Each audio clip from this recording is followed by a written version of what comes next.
to Jan Pospisil in London. He's an analyst on Sudan affairs and an associate professor on peace and conflict resolution at Coventry University in the UK. Thank you, Professor, for being with us on the program today. Now, just give us some insight into the capabilities of the RSF and how powerful they are, and if they would be able to overthrow Al Burhan and the armed forces. I mean, this is indeed the big question here. The RSF are capable. They have received significant training by the Wagner Group, by the Russian paramilitary outlet. And they have mobilized quite a lot of new recruits in recent months, which was something what the Sudanese army was very concerned about. And what they don't have, though, is significant air power. And this explains a bit why the first RSF moves, obviously since yesterday night, went against the airports to basically prevent the Sudanese Air Force to take off the ground. How did we get to this point, and what would it mean if the RSF did indeed take control? Well, I mean, the tensions between the leader of the military coup, Burhan, and the leader of the RSF, Hemeti, have really increased over the last year, with Hemeti even going that far to say the military coup was a failure, and there is no way forward with this military kind of leadership. The problem here seems to be, first of all, both have different foreign backers. Burhan is very close to Egypt, whereas Hemeti's backers are more in the Gulf, and here particularly the United Arab Emirates.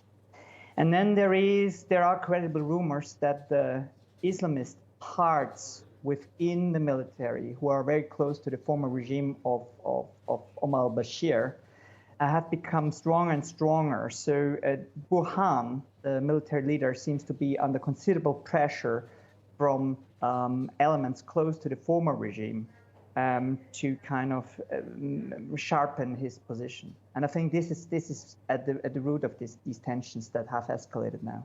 And of course, it's the Sudanese that bear the brunt of all this conflict. How has political instability affected the people of Sudan? And of course, you're saying that there's no way forward with a military leadership. I mean, there is credible doubts if this political framework agreement that has been signed recently is indeed leading to a civilian government.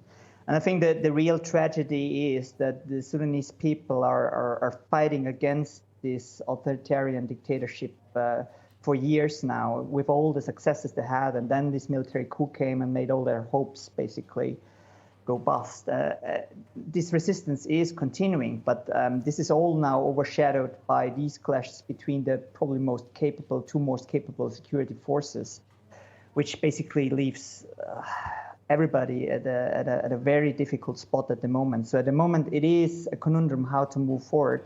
It will probably require significant regional interference, especially the Emiratis are, I think, now in a spot to really work on getting some compromise between these groups in place. Right, and the international community plays a grave role in making that happen, Jan. How far do you think Sudan is from going back to a legitimate government elected by the people of Sudan? Well, I mean, this hasn't happened for a long time now, so there is a considerable way to go.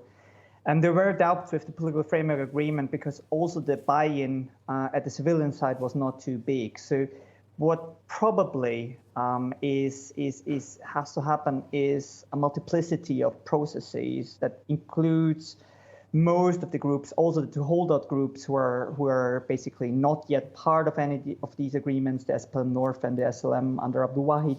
They need to be included as well when it comes then to like a more comprehensive approach. But this might be quite a way down the road. And there is many insecurities on this road as well, as we have seen just now. All right, Jan Pospisil, thank you so much for joining us here on TRT World and sharing that analysis with us.